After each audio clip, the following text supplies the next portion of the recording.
Hi, my name is Ken Davidian, and welcome to the second season of Organization Theory in Space. In this season, I'm making a brief video for each chapter in the Oxford Handbook of Organizational Change and Innovation, second edition, edited by Marshall Scott Poole and Andy Van de Ven.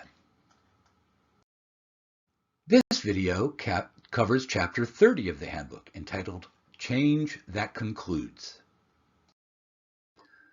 During any change process, any of the multiple aspects of change, including tasks, job, work groups, organizations, institutions, or anything else, come to an end just as some other aspects are begun. This chapter focuses on an understudied aspect of change, namely its subtractive aspects, also called conclusive change. This chapter approaches this topic from the point of view of four questions. The first is, where and when does conclusive change happen? Second is, how should conclusive change be conceptualized? What exactly is it? The third question is, why is conclusive change underappreciated? And finally, the chapter asks, how should conclusive change be approached by change agents? In response to the first question of where and when does conclusive change happen, it turns out that endings are everywhere, happening all the time.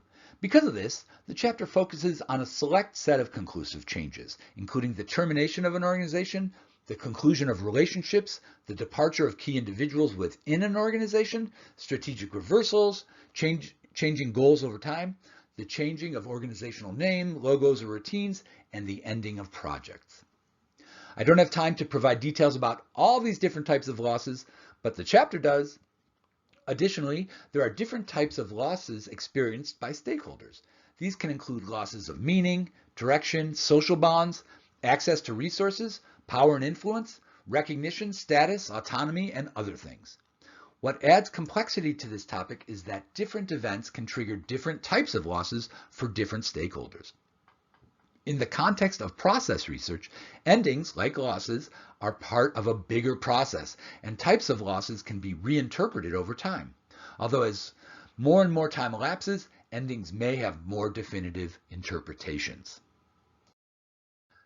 Based on the adage that there's always two sides to every coin, an answer to the second question of what exactly is conclusive change leads to the realization that for each additive change there is introduced by a given change process, there is some perspective or activity that can be an ending. For example, when a staff member gets promoted to a senior managerial position, the new strategic duties are obviously the additive aspects of this change, but the loss of operational duties are the conclusive aspect of the same process. This handbook has many times talked about the object-based ontology, or the ontology of being, versus process-based ontology, or the ontology of becoming. From the object-based view, conclusive change is seen through the properties and relationships of things. The object that changes experiences a change in one or more of its properties and/or one or more of its relationships. Concluding something requires one of four types of actions. These include the ending of an object or relationship, bringing something or some relationship into existence for the first time, maintaining the existence of an object or relationship, or the suppression of the existence of an object or relationship. From the process ontology perspective, all aspects of reality are inherently dynamic, so the concepts of starting and ending are less impactive. Change agency becomes less impactive, and agency to manage change or maintain stability becomes more relevant. So, because conclusive change is ubiquitous and has different forms from the perspective of two different ontologies, why is it ignored and avoided? The chapter discusses four possible reasons to answer this question. Psychologically, humans tend to be biased toward beginnings and against endings in a phenomenon referred to as loss aversion. This phenomenon introduces the concept of resistance to the discussion, characterizing the people as rational guardians of their own interests. Resistance is not a natural emotional reaction, but a way to rearrange the interests of all parties considering some change. Organizationally, processes and routines tend to consolidate and construct rather than to conclude. Organizations favor beginnings over endings, partly because endings may be perceived as failure.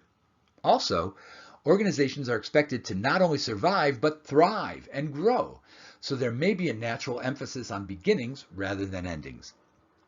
At the socioeconomic or institutional level, foundational concepts of capitalism tend to focus on continued life and growth rather than on endings and decline. Finally, contemporary management fads, or what's known as management fashion, encourages the power of positive thinking. The chapter ends with some recommendations about the practice of managing conclusive change. The first recommendation involves sense giving, or providing an understanding of the perceived loss. The alternative to this is sweeping the perceptions of loss under the rug in what's called sense hiding. Another sense-giving approach is helping individuals understand the need for change, called process consultation. There's a three-phase model for dealing with change transition involving letting go, transitioning, and then experiencing a new beginning. Different types of losses require different types of facilitation, so losses of interests are dealt with through negotiation. Losses of meaning can be facilitated through sense-making.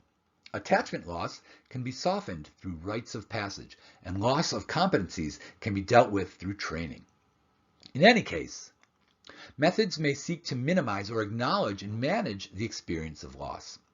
Strategic approaches tend to avoid aspects of emotion, and this means that change agents are typically characterized as strategic and rational, while change recipients are often characterized as emotional and resistant. With respect to life rituals, there are many examples of rites of passage that signal the transition of individuals from one life stage to another, affecting their sense of identity. There may be appropriate times to use rites of passage to manage conclusive change within organizations.